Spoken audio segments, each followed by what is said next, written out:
I want to thank you all for being here on behalf of Mojo Streaming. I'm Catherine Mazzone, and I will give you two a second to introduce yourselves and tell us a little bit about why you're here. But first, I just want to briefly go over the topic, and that is wolf hunting and trapping.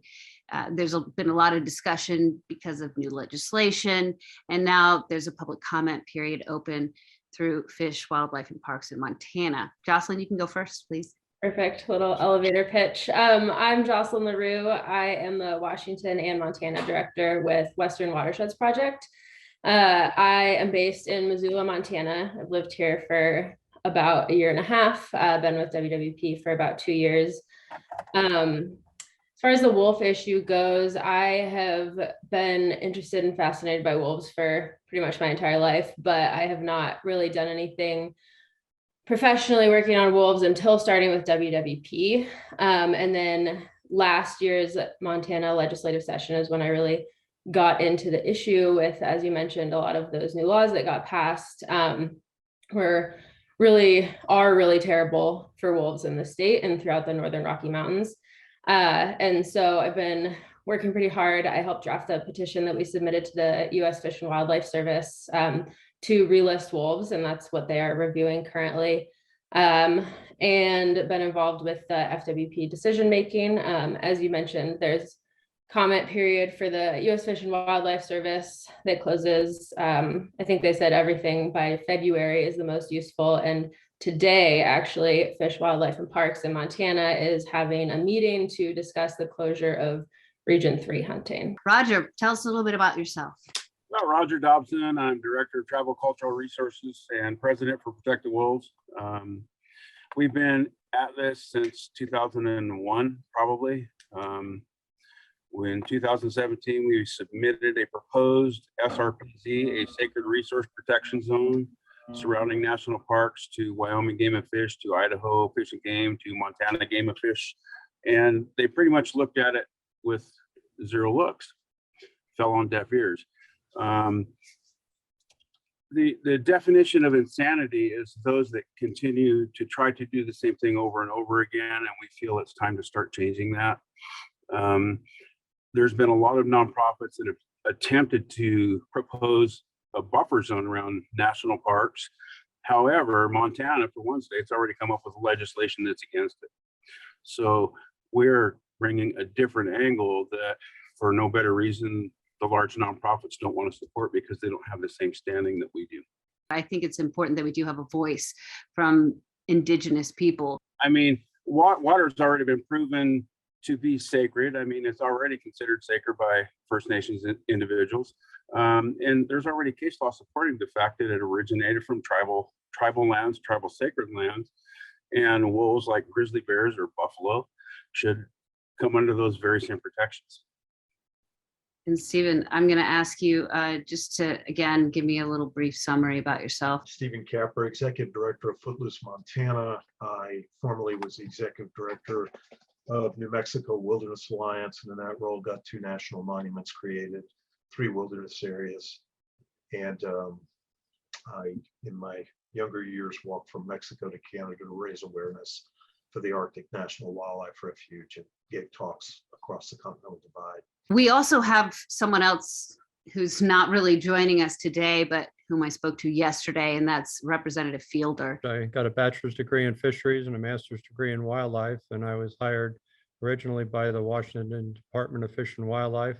Actually, it was the Department of Game at that time. They've gone through several name changes. I worked there for a while, and then I was offered a position in Alaska as a fish and wildlife biologist in Alaska. For the U.S. Army. I was the first wildlife biologist the U.S. Army hired there. They've got about 3.1 million acres of Army training lands up there, and I worked up there for a while and then went back to the Washington Department of Fish and Wildlife, and then I was hired by a large utility company that has hydroelectric dams on the Columbia River system, and I worked for them for a majority of my career. In all my jobs, I was working with species that are listed under the Endangered Species Act, so I know the Endangered Species Act fairly well. I've been retired since 2006, and I've been working on other wildlife issues since then. I worked quite a bit with bald eagles, published a number of papers on bald eagles, and so that's how I got introduced into the endangered species jargon and the language. And since then, I've worked with a number of other species. Not necessarily worked with them, but I've been involved in Well, you their studied, right? studied and providing public comment to interagency grizzly bear committee groups, and comments on jaguars and comments on wolves and sea turtles and a whole variety of different things that fall into the endangered species category. Were you able to ever get on the ground with wolves and study them? Not in Alaska so much. I worked on some trapping issues up there in the place I was at. It's a good combination to be a wildlife biologist and to be familiar with trapping. Some people have other levels of expertise within their wildlife profession, but it Works out. And that's probably also why you made the move in the legislature to allow snares for wolves and to extend the trapping season. Yeah. those are the reasons. We've already been looking at it from numerous angles. So as I mentioned, the first thing we did, we filed the relisting petition. And there's actually several other groups that also filed a relisting petition. So there's 2 in front of the U.S. Fish and Wildlife Service. We have also partnered with a coalition that's represented by Earth Justice that filed a notice of intent to sue the state of Montana over the trapping and snaring regulations and how that might impact grizzly bears and lynx. And so because of that and another settlement agreement that had been brought up, the Fish and Wildlife Commission actually disallowed any snaring in lynx protection units on public lands, and then also slightly reduced the season for trapping and snaring in grizzly bear habitat.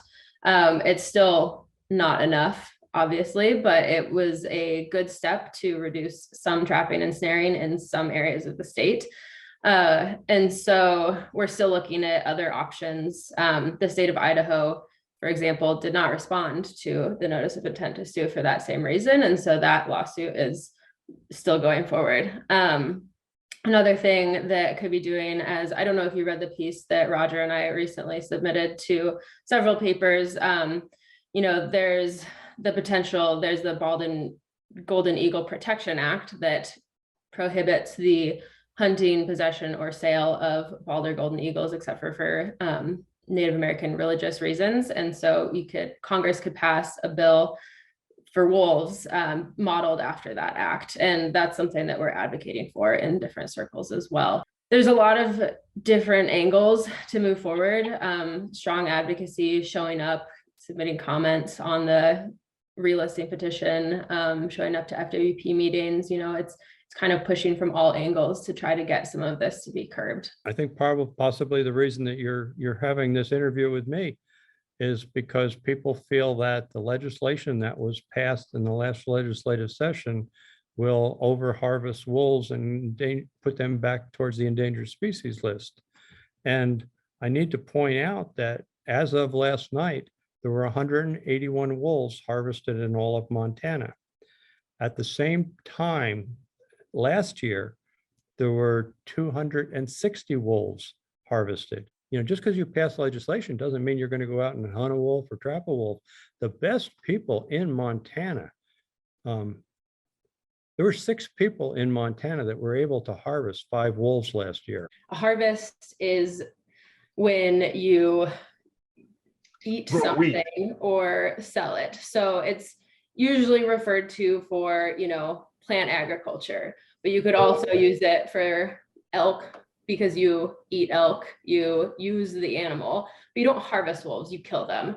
And there's no use of any part of the animal except for in the photo that people take afterwards. It's agency speak to try to make it more stomachable what's happening. There are some excellent outdoorsmen and trappers in Montana. I have not tried with the regulations we got. That's why I was trying to pass legislation that is easier to work with. I'm busy with a lot of things, and the wolf regulations we have now, you have to check your traps every 48 hours minimum. And there's people that are out there doing that, but I've got other responsibilities and duties. And, so if you run 2 trap lines and you check one day and you go out and you check the next one the next day, then the first day you're back on that other one. And that's all you do for every day of the month that you're trapping. We need to extend these seasons because they haven't been successful in hunting wolves. And that's not a viable reason to increase hunting seasons, increase trapping, allow snaring. Like that's it.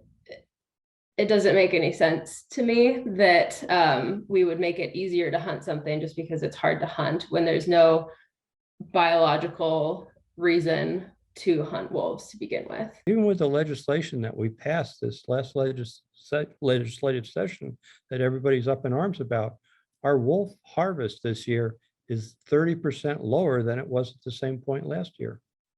So my question is, what's the big problem with the legislation we passed? The whole reason that the U.S. Fish and Wildlife Service decided to look at potentially relisting wolves is because of the legislative mechanisms that were passed in Montana and Idaho this year.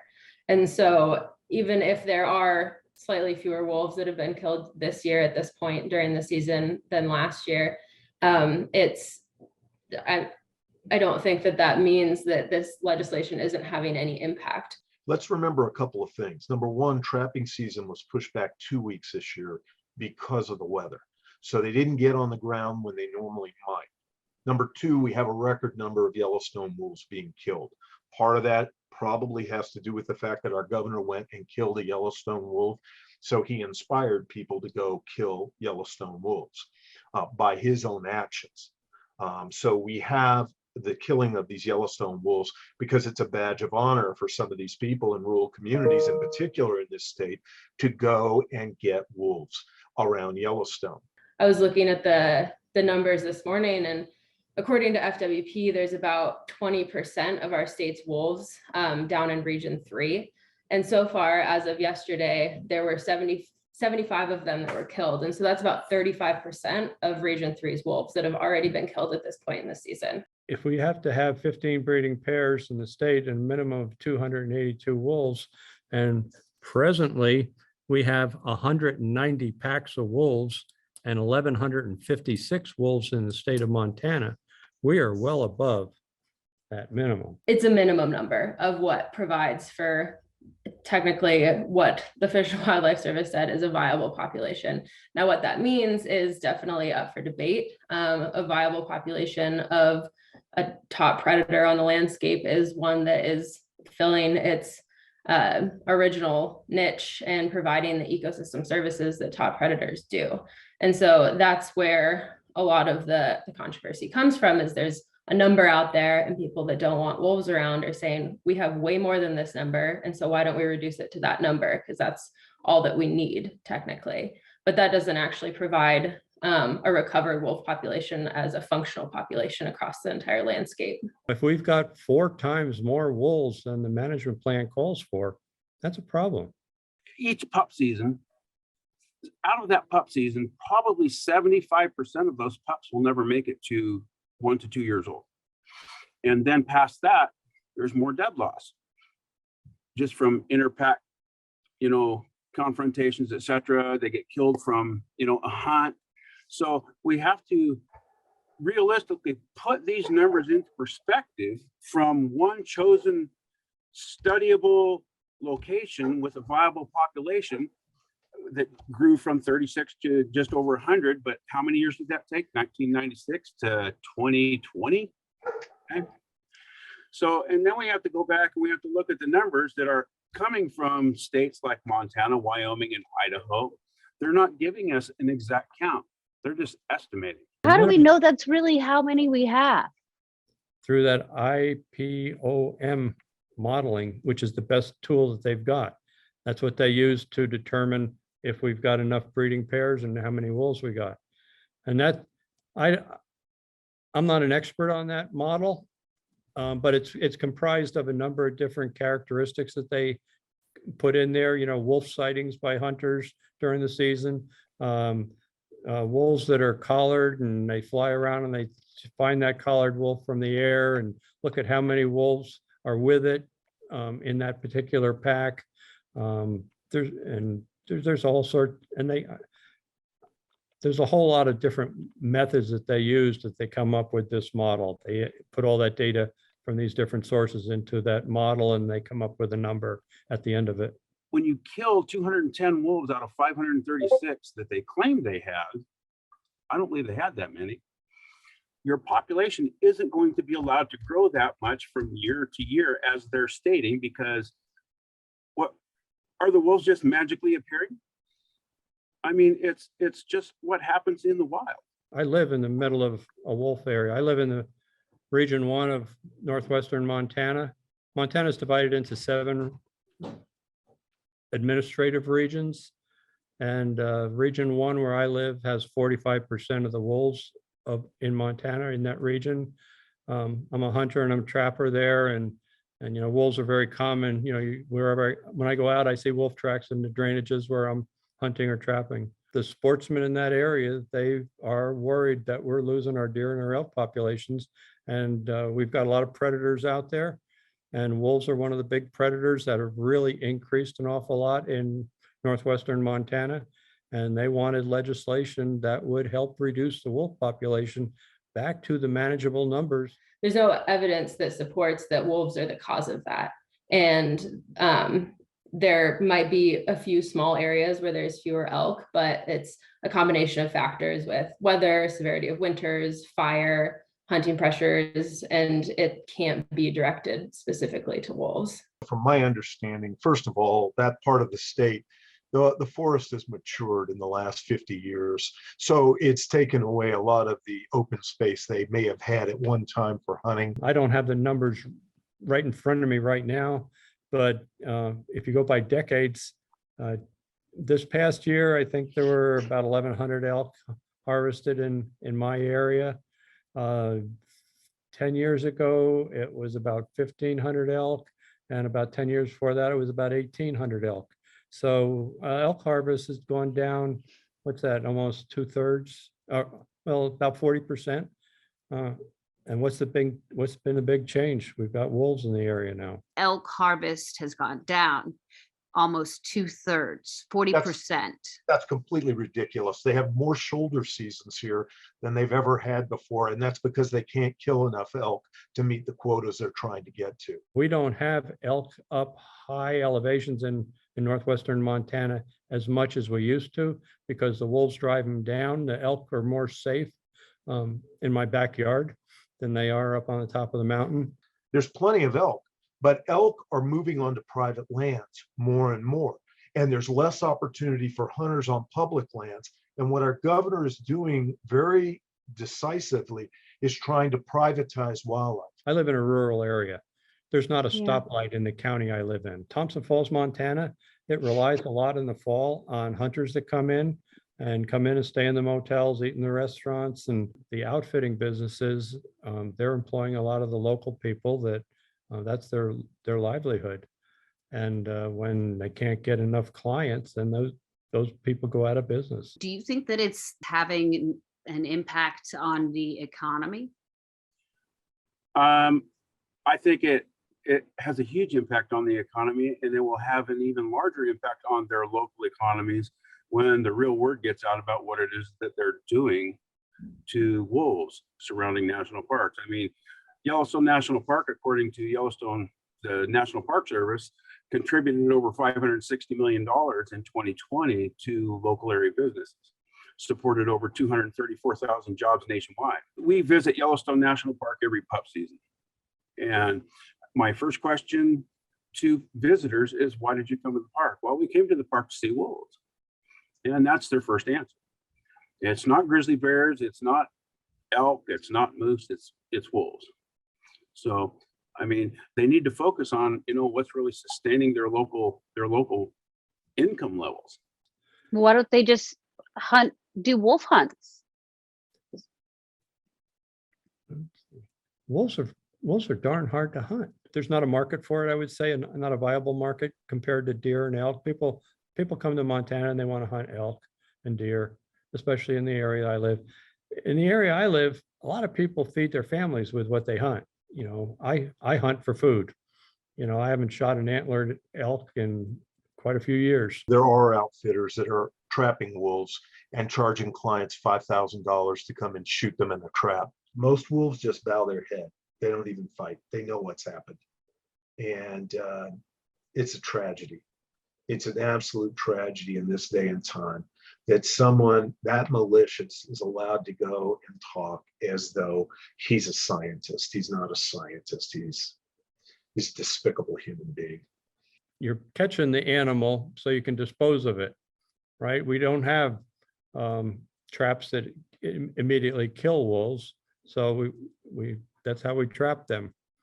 And whether you're hunting them or trapping them, the idea is to harvest that wolf out of there, reduce the numbers, so we can get closer to our wolf management plan. But holding them and then killing them just seems like it's kind of too easy and unfair to the wolf, who's just suffering for 2.5 days until he's killed. Well, the idea is to catch and harvest the animal. Different traps for different animals work in different ways. Some animals, muskrats or beaver or stuff like that, you use different types of traps and you want to kill the animal as humanely and quickly as possible. Wildlife is self-regulating. We don't need to be managing wildlife. We need to be managing people. Wildlife will take care of itself. They regulate themselves. All this idea of wildlife management is ridiculous in the first place. And it's a great example of man's overreach. And it's about money. And we understand that there's a lot of vested interests that want that money, especially outfitters. But what we need to be doing, and we need to start it sooner than later, is these agencies need to be blown up and rebuilt. And they need to be built around wildlife conservation, not about harvesting and all this other nonsense. And they need to step back a lot more and think about how they regulate people in their actions and allow wildlife to take care of itself. If there's not enough food source in an area, they'll move on. If there's too many in an area, they will disperse. This is not magic here. This is the way it's gone on for millennia. Wolves are pretty smart. They stay up in Very the high smart. country. They stay in the high country a lot. They try to stay away from people. And that's why one of the impacts of wolves is the deer and the elk and livestock tend to stay at the lower elevations.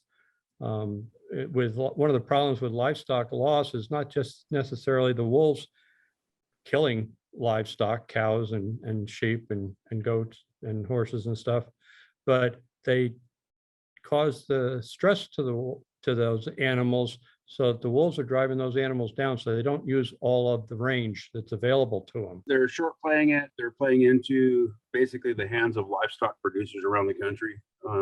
We fight with livestock producers in every single state. I mean, that's another of our battles is to get livestock out of our national forests.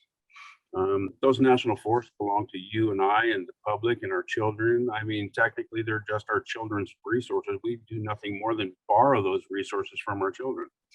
And it's our job to protect them for them. In 2020, the highest percentage of cattle that were killed by wolves in any county in Montana was 0.08%. And there were only, I think, 7 or 8 counties that had any cows killed by wolves in Montana to begin with. And another thing, in 2020, there was 1% of the total sheep that were lost total in the state were attributed to wolves. And by contrast, 15% of the sheep that were lost in Montana were lost due to weather. There's other tools that ranchers can use to reduce wolf kills on their livestock. And if we put half as much energy into implementing non-lethal prevention measures as we are into trying to eliminate wolves, we would have substantially fewer even than we already do cows and sheep killed by wolves. In our state, livestock interests are paid 3 times the value of a cow or a calf if it's killed by predators. It's really just, again, a giveaway to the livestock interest of our state. It's a giveaway to what I would call a very radical legislature that isn't interested in science-based wildlife management, but is interested in controlling the wildlife agency we have in our state through their legislative powers. And they're doing that, and they're stealing from the citizens of this state our ability to view wildlife, and our ability to, for some people, to profit off the viewing of wildlife. They're taking that all away. Stephen, you're taking a lot of shots at Fielder, and it sounds like to you, a lot of this is political and it's driven by character rather than what the people want. So we have two things working against wolves. We have a governor and a legislature that's determined to kill them. And we have a Democratic US Senator who is allowing this to continue. And I will mention that I reached out to Senator Tester and did not hear back. I also reached out to the governor's office as well as Fish, Wildlife, and Parks. So I was just really excited that Representative Fielder was amenable to a conversation. The traps that we use nowadays are much better for catching and holding wolves so they can be removed from the ecosystem. He's making a case for trapping, saying that it's improved over the years. People have a misconception of what traps are like nowadays. Traps are a lot, they've improved a lot as far as best management practices in just the last 20 or 30 years. The traps that people are using now, the jaws of the trap don't come together. They're offset jaws so that there's a gap between where the jaws close. So the best way to equate it is it's like putting a handcuff on a wolf. A wolf trap is a restraining device, so it closes there. The foot of the wolf is bigger, so it sort of keeps the wolf from being able to get away. Sort of like a law enforcement officer putting handcuffs on somebody. So it's a restraining device, and then you either put a drag on there so the wolf will get tangled up in some nearby brush, or you anchor your wolf track so he's in the, basically where you left it, and he's there when you come up to it. So it's nice to have them in a restraining device as little as possible. But like I said, they only come through, if they only come through an area every 3 to 4 weeks, and you're going into that area constantly every day to check your wolf traps, or every other day, they're not going to come through that area. There's no form of trapping on the planet that is humane. And when they call it humane, they're insane. Right. It's time for trapping to go.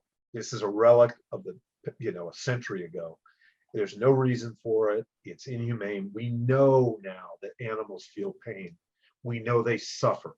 We know that in a situation with wolves, they're a pack. What do you think happens to that pack when they see that animal in a trap? They know that the animal can't get out.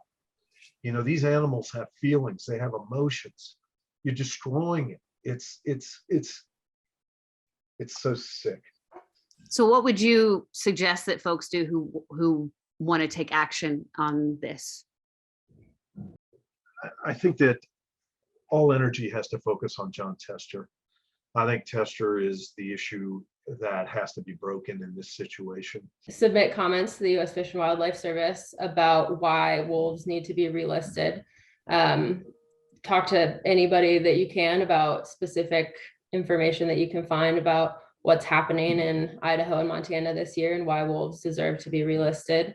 I'd say that's kind of one of the biggest things we can do right now. Call your senators and your representatives, talk to them about a bill that I mentioned previously that could be modeled after the Baldwin Golden Eagle Protection Act, and talk to your state senators and representatives. Obviously in Montana, that's a harder ask for some of us. They need to study more before they even pass wolf management regulations, because the wolf population is far less than it was in 2015 now, as far as I'm concerned, because they continue to kill 210, 250, 300, 360 every single year, and there's no way that the population can recover from those losses. It sounds to me like the most important thing for you, Roger, is making sure that other tribes come together and are unified Well, it's just like the in public. moving forward. You know, Sure. both tribes and the public need to come together. If all tribes and the public came together on this one little matter, it could be pushed through in no time. I think there's division in the conservation movement also. And that is, we have some groups that want to work with ranchers. We have some groups that believe that, the best way to deal with this is to lobby in Washington. And I think one of the weaknesses that we wind up with is not a consistent message. And I think the consistent message here is that, wolves have to be protected. They're vital in this day and time. Trapping needs to be eliminated nationally. One of the ways you come out of it is through making decisive environmental moves. And right now, what we need from this White House is to say, we're going to stop and relist wolves today. We're going to stop the slaughter. And I think that as we look at what we are facing this year and realizing it's the 150th anniversary of Yellowstone, and to understand that that park was created to protect wildlife, we're really doing a disservice to the honor of that park as we slaughter wolves on the boundary of that park. And if we're really going to look forward at the next 150 years for Yellowstone, we need to stop the killing now. Is there anything, Representative, that I didn't ask you or anything else that you wanted to say? That everybody's all up in arms because they say that the legislation that we passed is going to put the wolves back on the endangered species list, and we have less wolf harvest this year than we did last year, meaning we've got more wolves, so we've got more of a wolf problem this year than we did last year.